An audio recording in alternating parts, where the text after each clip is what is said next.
Polling ముగిసిన ఓట్ల లెక్కింపుకు 3 వారాల సమయం ఉండడంతో ఫలితం మీద ఊహాగానాలు మొదలయ్యాయి.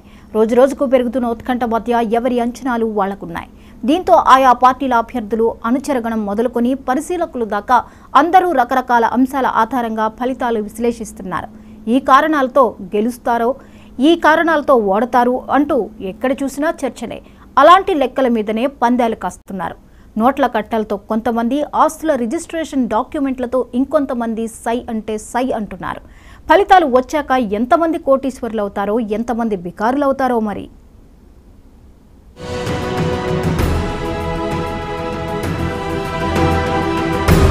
ముఖ్యమంత్రి జగన్మోహన్ రెడ్డి సొంత జిల్లా కడప.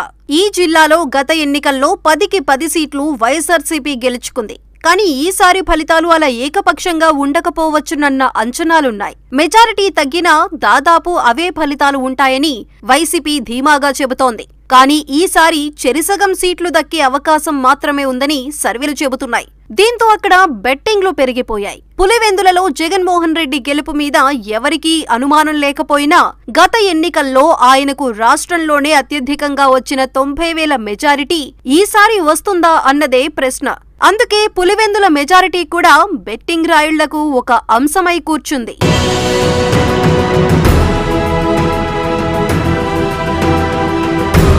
ఉమ్మడి కడప జిల్లాలోని కడప, జమ్మలమడుగు, మైదుకూరు, ప్రొద్దుటూరు, కమలాపురం నియోజకవర్గాల మీద ఇప్పుడు అందరి దృష్టి ఉంది.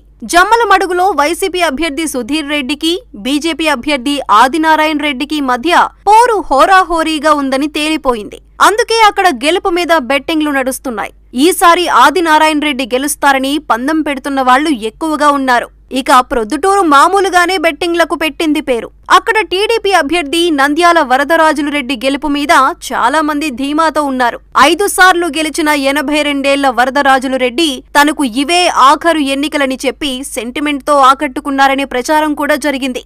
అక్కడ రూపాయికి 3 రూపాయలు అంటూ ఆయన గెలుపు మీద పందెం కాస్తున్నారు.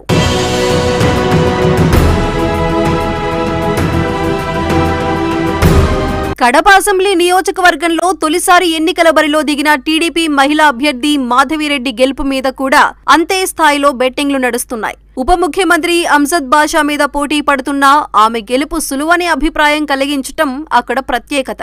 గతంలో ఓడిన పుట్టా సుధాకర్ యాదవ్ మైదుకూరులో ఈసారి గెలుస్తారని టీడీపీ వర్గాలు ధీమాతో ఉండటంతో ఆయనకు అనుకూలంగా కూడా పందాలు కాస్తున్నారు. కమలాపురంలో జగన్మోహన్ రెడ్డి మేనమామ రవీంద్రనాథ్ రెడ్డి పోటీ చేస్తుండగా స్వల్ప మెజారిటీతో తెలుగుదేశం గెలుస్తుందని ప్రచారం చేస్తూ ఆ మెజారిటీ మీద బెట్టింగ్లు మొదలుపెట్టారు.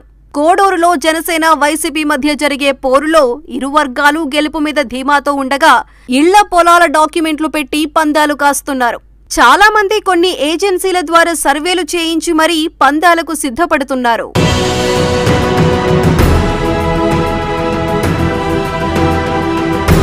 ప్రతిష్టాత్మకంగా మారిన కడప లోక్సభ స్థానంలో వైసీపీ అభ్యర్థి అవినాష్ రెడ్డి మెజారిటీ మీద భారీగా బెట్టింగ్ జరుగుతోంది.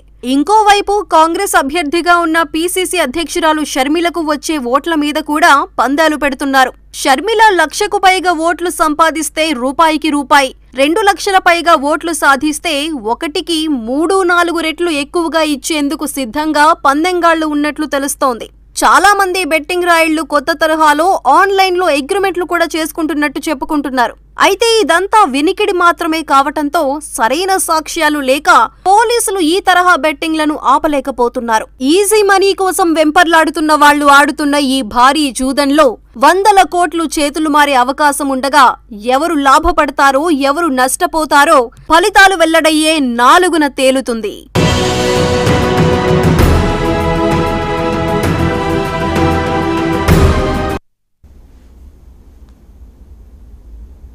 ఇవి ఇప్పటివరకు అప్డేట్స్. మరిన్ని అప్డేట్స్తో మళ్ళీ